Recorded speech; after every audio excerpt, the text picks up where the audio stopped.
Olá pessoal, tudo bem com vocês? Meu nome é Priscila, esse é o canal Fluir da Letra e o tema do vídeo de hoje é o Dicionário do Letra.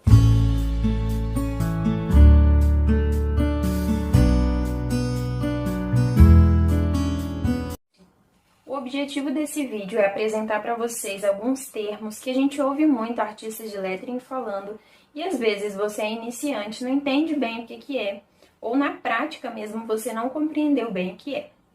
Então, eu vou deixar aqui nesse canto algumas imagens, conforme eu for explicando o que é.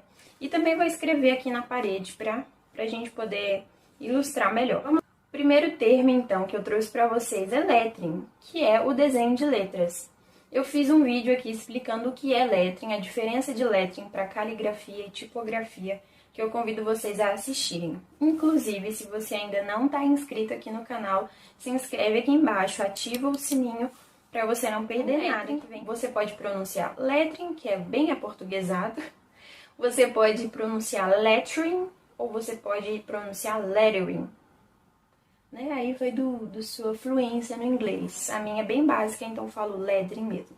Outro termo muito usado é thumbnails. Thumbnails são miniaturas. Que é o seguinte, vamos supor que você tem uma folha assim do tamanho A4 para fazer um lettering, mas você ainda não faz ideia do que você vai fazer. Se você começar a rabiscar essa folha, daí a pouco é um emaranhado de rabiscos e você não faz ideia do que você está fazendo. Então, para resolver isso, você faz várias miniaturas, com disposições diferentes, palavras maiores, menores, palavras dentro de retângulos, palavras com ângulos diferentes, enfim. Você vai fazer testes dentro dessas miniaturas. Aí você vai escolher uma que mais te agrada, ou vai produzir uma a partir de todas aquelas que você fez, você tira um item mais interessante de cada um, e aí você vai fazer então aquela thumbnail final.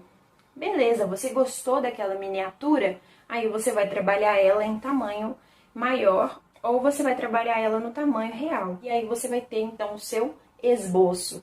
Esboço nada mais é do que um rascunho. Da mesma forma que você faz as miniaturas, você precisa fazer um rascunho do tamanho real da sua arte. Então, a partir dessa thumbnail, você vai fazer o seu rascunho. E aí, esse rascunho vai estar dentro do tamanho exato que vai ficar a sua arte quando finalizada. Bom, esse rascunho, ele tem fases, né? Vamos dizer assim. Você vai fazer um rascunho, certo? E depois você vai refinar o rascunho. O que significa refinar o rascunho? Você vai trazendo melhorias. Você vai ajustar as letras, você vai melhorar os traços, você vai colocar os detalhes que você quer colocar. E isso é refinar o rascunho ou o esboço. Então, esboço é rascunho. Em seguida, nós temos grid e layout, que são duas coisas também que estão muito presentes ali no rascunho. O termo layout e grid é muito utilizado no design gráfico. O grid são as formas, são os módulos, onde você vai encaixar os elementos do seu texto, seja as palavras ou ilustrações. Já o layout é a composição final. É quando você coloca todos os grids juntos de forma harmoniosa para compor o seu lettering. Olha aí o exemplo. Vamos falar das linhas guias, que nada mais são do que linhas que guiam o desenho que você vai fazer. Então, linhas na vertical, na horizontal, na diagonal. Então, cada uma delas vão te auxiliar no desenho mais preciso. Ou seja, se você tem uma palavra de letra cursiva, por exemplo, que você quer que fiquem assim, nessa inclinação. Então, você tendo feito as linhas guias, você vai conseguir colocar toda a palavra dentro de uma mesma inclinação. Dentro dessas linhas guias, nós temos algumas com os seguintes nomes: linha de base, altura de X, ascendente, descendente e linha das capitulares. São 5 linhas que você precisa saber o que significam. Ascendentes são as linhas onde as letras que sobem chegam. Por exemplo, o T, o D, o B. Linha descendente são então as letras que descem. Todas as letras que têm a descida, elas precisam chegar até essa linha, como o J, o G, o P. E a altura de X são letras que não são ascendentes nem descendentes, elas precisam manter a mesma altura, como o A, como o V, como o X. Linha base significa o quê? Imagina uma casa. a casa é construída sobre um alicerce. Ela não é nem assim, ela é reta. Tudo que for construído nessa casa, aqui tem que ficar nessa mesma altura. É a linha de base, é o alicerce dela. A mesma coisa para as letras, é o alicerce das letras. Todas as letras têm que ter a mesma base, para elas não ficarem desproporcionais. As linhas capitulares são para letras maiúsculas. Letras maiúsculas vão atingir uma altura diferente de letras ascendentes. Então, por exemplo, se eu escrever Priscila, o P vai estar uma altura e o L vai estar um pouco acima do P, porque o L é uma letra ascendente e o P é uma letra capitular, que é uma letra maiúscula. Decalque é uma técnica de transferência de arte. Você vai ter ali a sua arte, vai passar no verso dela. Giz ou grafite, vai colocar ali em cima da superfície para a qual você quer transferir a arte e vai riscar por cima. É como um carimbo. Quem é mais antigo vai lembrar do papel carbono. Papel carbono é isso. Ele tem uma tinta no verso, aí quando você escreve, transfere para outra folha.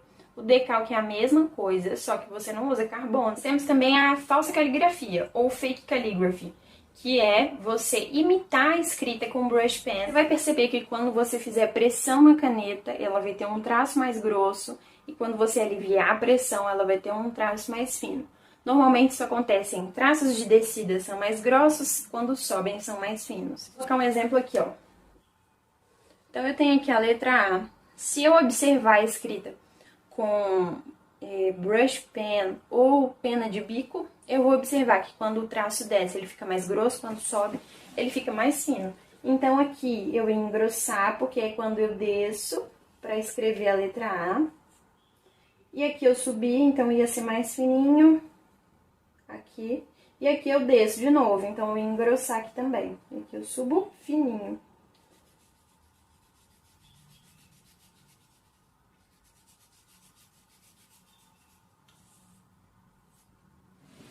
Então essa é a falsa caligrafia, é você imitar o estilo de escrita com uma ferramenta específica. Nós vamos ter um vídeo completo aqui no canal para fazer o alfabeto todo assim de falsa caligrafia. Beleza? Fica sendo o nosso próximo vídeo. Contraste. Nós temos contraste e peso. Contraste é quando a gente tem traços assim diferentes. Com traços mais grossos e mais finos numa letra.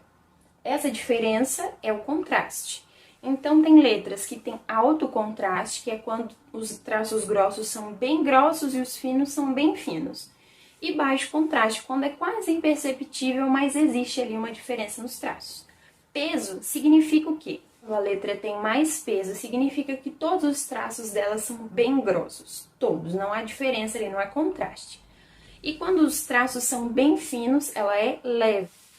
E por último, e não menos importante, nós temos respiro. Sabe quando você fala pra alguém, Fala, nossa, fulano, dá um espaço aqui, me deixa respirar? É a mesma coisa. É você dar espaço no seu lettering. Às vezes há letterings que preenchem toda a folha, as palavras vai de um extremo ao outro na página, não obedece margem, não obedece os meios, tudo ocupa tudo. E aí vira aquela bagunça. Não tem respiro. Ou seja, respeitar as margens desses espaços, deixando tudo mais alinhado, tudo mais harmonioso. Tô gostando de usar essa palavra. Bom, gente, então os termos que eu trouxe para vocês entenderem melhor o que são, para que servem, foram estes. E se você tiver mais algum que você queira saber ou que não tenha ficado claro aqui, deixa aqui nos comentários que eu vou ter o maior prazer em responder vocês. O tema, então, do nosso próximo vídeo, nós vamos fazer o alfabeto inteiro na falsa caligrafia, para você já treinar bastante e já sair dominando o mundo aí com a falsa caligrafia, beleza? Eu espero que vocês tenham gostado do vídeo. Se gostou, clica aqui no gostei, compartilha o vídeo com alguém que quer aprender mais sobre lettering e me segue lá no Instagram para acompanhar mais novidades aqui do dia a dia. Fiquem com Deus, um beijo grande, até o próximo vídeo. Tchau!